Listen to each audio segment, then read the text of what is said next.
Hello ಸ್ನೇಹಿತರೆ, welcome to sisters ಕಾಯರುಚಿ. ಇವತ್ತು ನಾವು ಸ್ವೀಟ್ ರವೆ ಪುಟ್ಟು ಹೆಂಗೆ ಮಾಡೋದು ನೋಡೋಣ ಬನ್ನಿ. ನಾನಿಲ್ಲಿ ಒಂದು ಬಾಣಲೆಯಲ್ಲಿ ತುಪ್ಪ ಹಾಕ್ಕೊಂಡಿದ್ದೀನಿ. ಇವಾಗ ರವೆನ ಹಾಕ್ಕೊಂಡು ಚೆನ್ನಾಗಿ ಹುರ್ಕೊಳ್ಳೋಣ.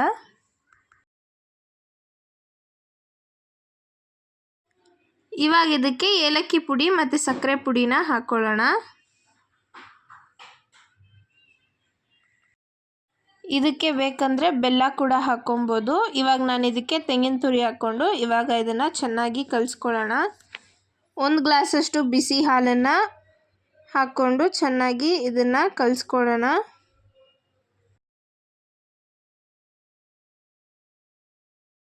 ನೋಡಿ, ಈ ಥರ ಕಲಿಸ್ಕೊಂಡು ಪುಟ್ ಮಾಡೋ ಪಾತ್ರೆಯಲ್ಲಿ ಹಾಕ್ಕೊಳ್ಳೋಣ. ಅದಿಲ್ಲ ಅಂದರೆ ಬೇರೆ ಪಾತ್ರೆಯಲ್ಲೂ ಹಾಕ್ಕೊಂಡು ಸ್ಟೀಮ್ ಮಾಡ್ಕೊಬೋದು. ನೋಡಿ, 10 ನಿಮಿಷದಲ್ಲಿ ನಮ್ಮ ರವೆ ಪುಟ್ಟು ರೆಡಿಯಾಗಿದೆ. ಮನೆಯಲ್ಲಿ ಏನಾದರೂ ಸ್ವೀಟ್ ಮಾಡಬೇಕಂದ್ರೆ ಇದನ್ನು ಟ್ರೈ ಮಾಡಿ. ತುಂಬಾ ಈಸಿ, 10 ನಿಮಿಷದಲ್ಲಿ ಮಾಡಿಬಿಡ್ಬೋದು. ಇದನ್ನು ನೀವು ನಿಮ್ಮ ಮನೇಲಿ ಟ್ರೈ ಮಾಡಿ ಮತ್ತು ನಿಮ್ಮ ಅನಿಸಿಕೆನ ಕಮೆಂಟಲ್ಲಿ ತಿಳಿಸಿ. ಇದ್ರ ಮೇಲೆ ನಾನು ಬೆಲ್ಲದ ಪೌಡ್ರ್ ಹಾಕ್ಕೊಂಡು ತಿಂತಾಯಿದ್ದೀನಿ. ಟೇಸ್ಟ್ ತುಂಬ ಚೆನ್ನಾಗಿತ್ತು. ನೀವು ನಿಮ್ಮ ಮನೇಲಿ ಟ್ರೈ ಮಾಡಿ. ಥ್ಯಾಂಕ್ ಯು ಸ್ನೇಹಿತರೆ. Welcome to